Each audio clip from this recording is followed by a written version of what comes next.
সম্মানিত প্রিয় গাইস, একজন মহান ব্যক্তি বলছেন, আমরা আমাদের যখন স্বপ্নের লক্ষ্যে যখন আমরা যাত্রা শুরু করি, আমরা দেখতেছি অল্প আর একটু চেষ্টা করলে, ধৈর্য ধারণ করলে, তাহলে দেখা যাচ্ছে আমরা আমাদের জীবনে সফল হই। কিন্তু আমরা অধৈর্য হয়ে একদম আমরা আমাদের স্বপ্নের লক্ষ্যে সফলতার কিনারে গিয়ে দেখা যাচ্ছে আমরা সেখান থেকে আবার ব্যাক করে চলে আসি। সেটা আমাদের অধৈর্য হওয়ার কারণে, বা আমরা কনফিউজ হওয়ার কারণে, নিজের প্রতি আত্মবিশ্বাস না থাকার কারণে।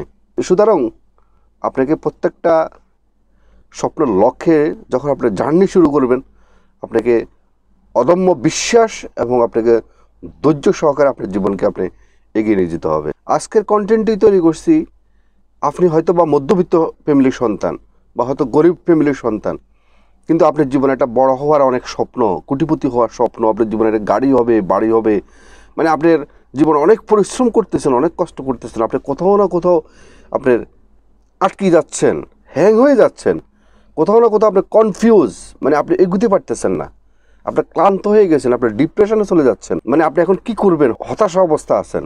তো সেই নিরিখেই আজকের ভিডিওটি তৈরি করছি। অ্যাকচুয়াল আমাদের সফলতা কোথায়?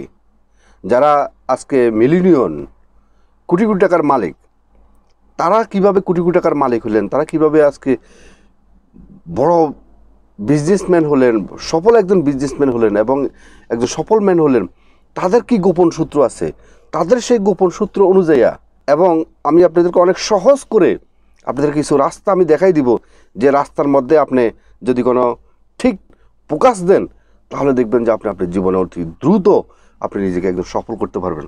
দেখেন, প্রত্যেকটা মানুষের ভিতরেই সফলতা কিন্তু লুকায়িত আছে, এটা আপনি দেখতে পারতেছেন না। দেখতে না পারার কারণে আপনি আপনার সফলতার রাস্তার মধ্যে আপনি হাঁটতে পারতেছেন না। পৃথিবীর প্রত্যেকটা মানুষ, ছোট থেকে শুরু করে বড় অবধি পর্যন্ত, প্রত্যেকটা মানুষ কোনো না কোনো কিছু সে ভালো লাগে, ভালোবাসে। যেমন নিশ্চয়ই একটা কর্ম করতেছেন বা আপনি হয়তো লেখাপড়া করতেছেন, কিন্তু আপনি স্পেসিফিকলি আপনার জীবনে আপনি কোনো কিছুকে ভালো লাগে, আপনার হয়তো বই পড়তে আপনার ভালো লাগে, বা আপনি টিউশনি করাইতে আপনার ভালো লাগে, বা আপনি কুকিং আপনি ভালো করতে পারেন, বা এরকম, বা আপনি ভালো ক্রিকেট খেলতে পারেন, বা ভালো ফুটবল খেলতে পারেন। মানে এক একটা মানুষের কাছে এক একটা জিনিস ভালো লাগতেই পারে। এখন ওই যে আমি যদি আপনাদেরকে বলি যে আপনার যে ভালো লাগার মধ্যেই একটা কর্ম আপনি সেখান থেকে বের করে নিয়ে আসবেন, তাহলে আপনি কোটিপতি হতে পারবেন, তাহলে বিষয়টা অনেক সহজ হবে না? হ্যাঁ, সেটাই শুনছেন আজকে, সেটাই আলোচনা করব। যেটা আপনি অনেক সহজে করতে পারেন, সেখান থেকে আমি আপনাকে আজকে একটা সূত্র বের করে দিব, যে আপনি এখান থেকে আপনি আপনার সফলতার জার্নিটা আপনি শুরু করেন, তাহলে দেখবেন যে আপনি অনেক দ্রুত আপনি সফল হতে পারবেন। আজকে যারা পৃথিবীতে হলিউড বলেন, বলিউড বলেন, বড় বড় বিজনেসম্যান বলেন, প্রতিষ্ঠিত ব্যক্তি বলেন, বড় বড় রাজনৈতিক ব্যক্তি বলেন, বা আজকে সারা পৃথিবীর যারা আজকে প্রত্যেকটা কান্ট্রির প্রধান হয়েছেন যারা, তারা কেউই কিন্তু পারিবারিক সূত্রে বলেন বা উত্তরাধিকার সূত্রে বলেন, তারা কিন্তু কখনো এটা পায়নি। আজকে বাংলাদেশে যে শাকিব খান সুপারস্টার হয়েছেন, সে কি পারিবারিক সূত্রে পেয়েছেন? ইন্ডিয়ার নরেন্দ্র মোদী, সে ভারতের মতো কান্ট্রিতে প্রধানমন্ত্রী হয়েছেন, সে কি সেটা পারিবারিক সূত্রে পেয়েছেন? রাহুল দ্রাবিড়, সৌরভ গাঙ্গুলি, শচীন টেন্ডুলকার, তারা কি এটা পারিবারিক সূত্রে পেয়েছে? নো, তারা কখনো পারিবারিক সূত্রে পায়নি। তো তারা এটা কীভাবে অর্জন করলো? তো ওরা আজকে যে যে পজিশনে আছেন, তারা কিন্তু ওই পজিশনের জন্য তারা কখনো প্রস্তুত ছিলেন না। তারা ছোটোবেলা থেকে এটাকে পছন্দ করতো, যে ক্রিকেট খেলতো সেটাকে পছন্দ করতো, যে রাজনীতি করতো সে রাজনৈতিক লোকের সাথে চলতে ফিরতে পছন্দ করতো। যে একজন সুপারস্টার হয়েছেন, সে কখনো আজকে সুপারস্টার হবে এটা কখনো সে একসময় ভাবতে পারেনি। সে জাস্ট অভিনয় করতে তার ভালো লাগতো, বিভিন্ন স্কুল কলেজে গিয়ে সে অভিনয় করতো মঞ্চে। এবং যারা আজকে বড় বড় শিল্পী হয়েছেন, তারা কখনো আজকে এত বড় শিল্পী হবে তারা কখনো এটা ভাবেনি। তো কি তারা এটাকে ভালোবাসতো। অনেক সময় দেখা যাচ্ছে রাস্তার মধ্যে বসে বসে সে গান গাইতেছে, সে ব্যক্তি কিন্তু আজকে শিল্পী হয়ে গেছেন। অর্থাৎ আমি আপনাদেরকে ওভারঅল বুঝাচ্ছি, আজকে যে যে পজিশনে আছেন, প্রত্যেকজনে তাদের বর্তমান পজিশনের জন্য, তাদের বর্তমান পজিশন তারা কখনো চিন্তাও করতে পারেনি। কথাগুলো মনোযোগ সহকারে বুঝিয়েন। যখন তারা চিন্তা করলো যে না, এটা তো আমার কাছে ভালো লাগে এবং এটা আমার কাছে সহজ, যার কাছে যেটা ভালো লাগে, যেটা সে করতে চায়, তার কাছে এটা অনেক সহজ হবে। যখন তাদের কাছে জিনিসটা সহজ হয়ে গেছে এবং তাদের এটা ভালো লাগতো, তখন তারা এটাকে দ্বিগুণভাবে এটাকে ভালোবেসে এটার মধ্যে ফুল অ্যান্ড ফাইনালি তারা ফোকাস করছে। যখন তারা এটাতে ফোকাস করছে তখন এক একজনে ওইটার মধ্যে তারা ফার্স্ট হয়ে গেছে। আপনারা কি লজিকটা বুঝতে পারছেন? আপনার কাছে ক্রিকেট খেলা ভালো লাগে, আপনার কাছে বই পড়তে ভালো লাগে, আপনার কাছে কুকিংটা ভালো লাগতেছে, বা আপনার কাছে কাউকে টিউশনি করে আপনার ভালো লাগতেছে, তো আপনার কাছে যদি কুকিংটা ভালো লাগে তো আপনি কুকিং একটা ইউটিউব চ্যানেলে আপনি একটা কুকিং চ্যানেল তৈরি করেন, রান্না বান্না মানুষকে দেখান, দেখবেন যে আপনি এই চ্যানেল আপনি খুব দ্রুত আপনি এখানে এস্টাবলিশ হতে পারবেন। আপনার কাছে টিউশনি করে আপনার ভালো লাগে, আপনি অনলাইনের মধ্যে আপনি একটা টিউশনি ক্লাস শুরু করে দেন, দেখবেন যে আপনি সেখান থেকে আপনার ইনকাম শুরু হয়ে যাব। অর্থাৎ যে যেটাই করতেছেন সেখান থেকে আপনি আপনার একটা প্রতিভা আপনি খুঁজে বের করেন, তাহলে দেখবেন যে আপনি সেখান থেকে সফল হতে পারবেন। আপনারা নিশ্চয়ই একজন বাস্কেট বোলারের নিশ্চয়ই নাম শুনছেন, আপনারা নাম হলো মাইকেল অভিজাত জর্ডান। ওনার একটা জীবনের স্বপ্ন ছিল উনি একজন বাস্কেট বোলার হবে। তখন সে স্কুলের মধ্যে যে বাস্কেটবলের যে দলের মধ্যে সে যোগদান করছে, তখন তার সেখানে তার যোগ্যতা, তার পারফরমেন্স এতই খারাপ ছিল, স্কুল দল থেকে তাকে বের করে দেওয়া হয়েছে। বের করে দেওয়ার পরেও কিন্তু সে থেমে নাই। সে চিন্তা করলো যে আমি কীভাবে এই বাস্কেটবলের মধ্যে আমি সব সেরা হতে পারি।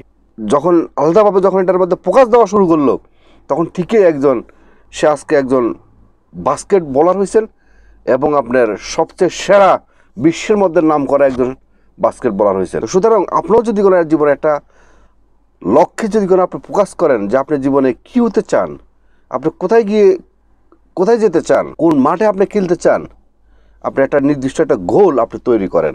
গোলটা এমনভাবে তৈরি করবেন আপনি যে জিনিসগুলো আপনার আশেপাশে আছে, আপনার কাছে এটা ভালো লাগে, সেই ভালো লাগা থেকে আপনি সেখান থেকে একটা সুইচ করেন, সুইচ করে আপনি সেখানে ফোকাস করেন, দেখবেন যে আপনি সফল হতে পারবেন। আপনাকে সফল হওয়ার জন্য কিন্তু কেউ আপনাকে এগিয়ে আসবে না। আপনার ভালো লাগা থেকে আপনি যে কোনো একটা লক্ষ্য স্থির করেন, সে লক্ষ্য অনুযায়ী আপনি ফোকাস করেন, দেখবেন যে আপনি টুমোরো আপনি সফল হতে পারবেন। আপনারা আরেকটা জিনিস মাথায় রাখবেন, সেটা হলো আপনি কী ফল আশা করেন সেই ফল অনুযায়ী আপনাকে সে বীজ আপনাকে রোপণ করতে হবে, এবং সেই বীজ যখন আপনি রোপণ করবেন, রোপণ করার পরে আপনি কোন ধরনের ফল আপনি আশা করেন সে অনুযায়ী আপনি সেই বীজকে আপনাকে নার্সিং করতে হবে। এই নার্সিং করার দায়িত্ব কিন্তু আপনাকে নিতে হবে। আপনি যে ফল আশা করছেন সেই ফল আপনি খেতে পারবেন, অর্থাৎ আপনি জীবনে যেখানে যেতে চাচ্ছেন সেখানে আপনি যেতে পারবেন। আপনি জীবনে যে সফলতা আপনি চাচ্ছেন সেভাবে আপনি সফল হতে পারবেন। প্রতিভা বলতে মানুষের জীবনে কিছুই নাই। আপনি জীবনে কী হতে চান সে অনুযায়ী যদি আপনি চিন্তা ভাবনা করেন, আপনার মনস্থির করেন, সেটা হলো আপনার বড় প্রতিভা।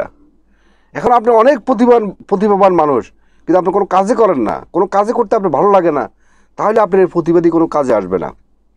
কিন্তু সেই প্রতিভাবান ব্যক্তি যার ভিতরে আবিষ্কার করার মানসিকতা আছে, পরিশ্রম করার মানসিকতা আছে, সেই ব্যক্তির জীবনে উন্নতি করতে পারবো। প্রত্যেকটা মানুষের ভিতরে একটা আগুন আছে। একটা মোমবাতি যখন আপনি কোথাও যখন জ্বলতে দিবেন, মোমবাতিটা জ্বলে দেখা যাচ্ছে আগুনটা নিভে যাবে, কিন্তু সেই মোমবাতিটা যদি আপনি হাতে ধরে নিয়ে যদি কোনো বিল্ডিংয়ের মধ্যে লাগিয়ে দেন, দেখবেন যে ওই সারিতে যতগুলো বিল্ডিং আছে, ফায়ার সার্ভিস যদি না আসে তাহলে সমস্ত বিল্ডিং জ্বলে ফুড়ে ছাই হয়ে যাব। তেমনিভাবে ওই আপনার ভিতরে একটা মোমবাতির মতো একটা আগুন আছে, সে আগুনকে আপনি জ্বালিয়ে দেন।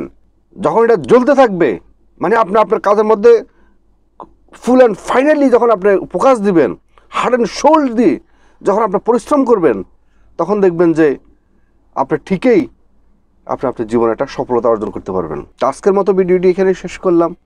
এতক্ষণ পর্যন্ত ভিডিওটির মধ্যে সময় দেওয়ার জন্য আপনাকে অসংখ্য ধন্যবাদ, এবং এ ধরনের নতুন নতুন মোটিভেশনাল ভিডিও পাওয়ার জন্য অবশ্যই মিয়াজি ফিলসফি চ্যানেলকে সাবস্ক্রাইব করে রাখবেন, এবং ভিডিওটি যদি আপনাদের ভালো লেগে থাকে তাহলে অবশ্যই একটা লাইক করবেন, একটা কমেন্ট করবেন, এবং যিনি আগে সাবস্ক্রাইব করছেন আপনাদেরকে অসংখ্য ধন্যবাদ।